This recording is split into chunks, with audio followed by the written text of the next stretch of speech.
You can play us that thing if you like. Well, I'll play a bit of it. What are you going to play? It's Bach. It's a sonata.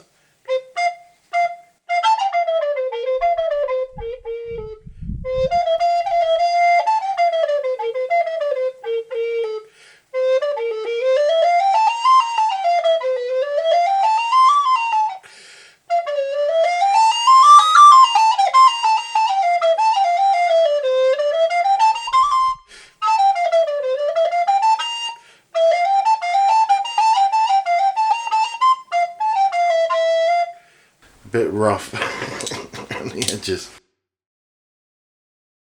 You have to quit smoking now. A lot of Bach's music has been arranged for a recorder that was originally written for flute. I think you're thinking of Handel, but Vivaldi, Corelli and Telemann. It's more the Baroque end of things, and Renaissance music. The actual instruments were different. You know, you can get Renaissance instruments that were the forerunners of recorders. Have you heard of crumb horn? Yeah, that's kind of like, sounds like a cow. It's good fun. Medieval music, man. Renaissance music. So much music to discover, you know. Simply because they're so melodic. You're not thinking so much about how is this constructed. You're just immensely moved by the music. So it's another dimension. Salieri he couldn't conceive that he'd been pit against someone as gifted as Mozart was, and he just couldn't take it. He felt he'd been cursed by God. I think he was immensely jealous. Well, I don't know where his head was at, but definitely he had the ability to transcend theory, you know, and make it ethereal, you know. It's like what they said about Bud Powell, and in a state of bliss in a way.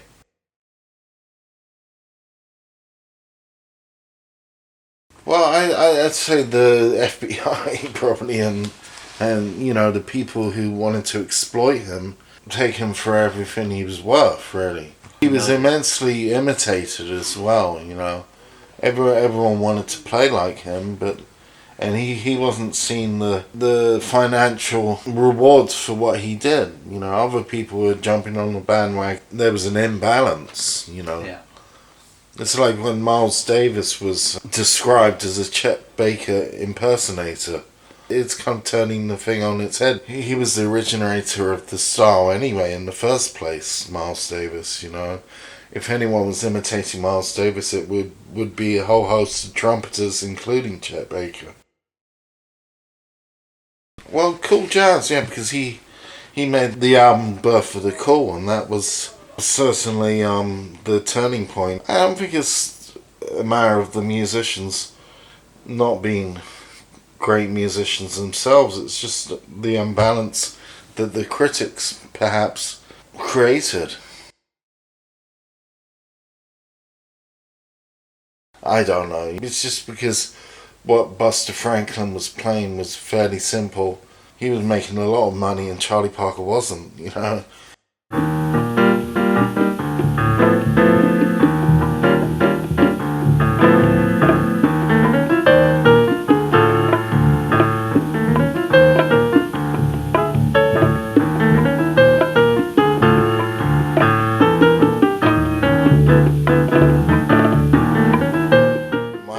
A sweet human being, and my aunt really still misses him.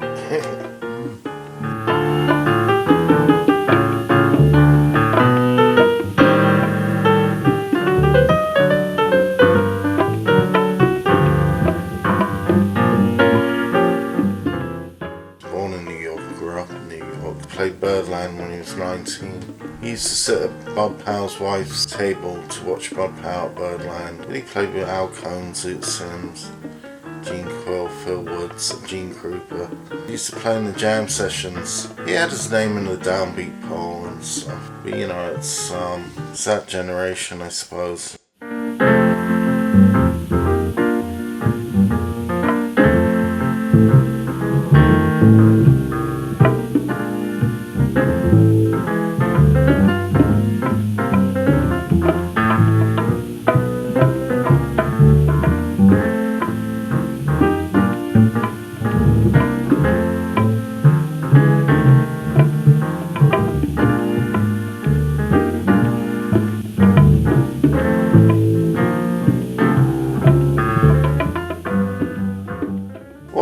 experience, he sent me tapes of great music and wrote to me, and we jammed together. And even when he came to London, he sat in with the band at Tennicliffe, because Peter and the proprietor there, it was in his trio. He was a very well-rounded human being, really, you know.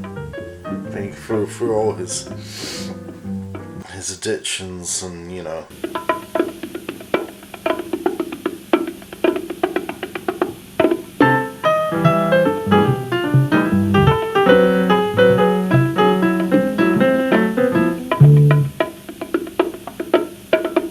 Came out of the whole thing very well, you know, very well in the end. And I think he found some sort of peace, you know. I mean, he did get cancer, which obviously was extremely challenging and terrible thing to get, but, you know, he died in a hospice, you know. But I think in a way, last time I spoke to him, he seemed very, very, not happy, elated, but, you know, content, and they were taking very good care of him.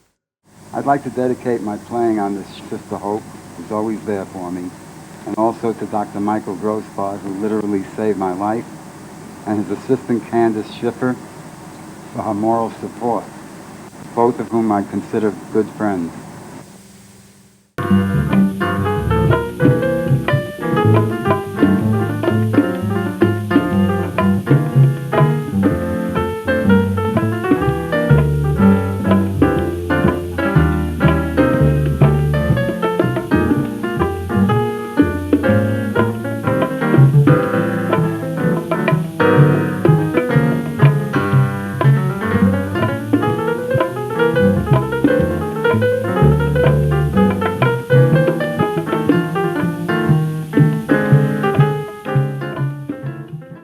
I'm not sure, but I think he may have heard music in his mind.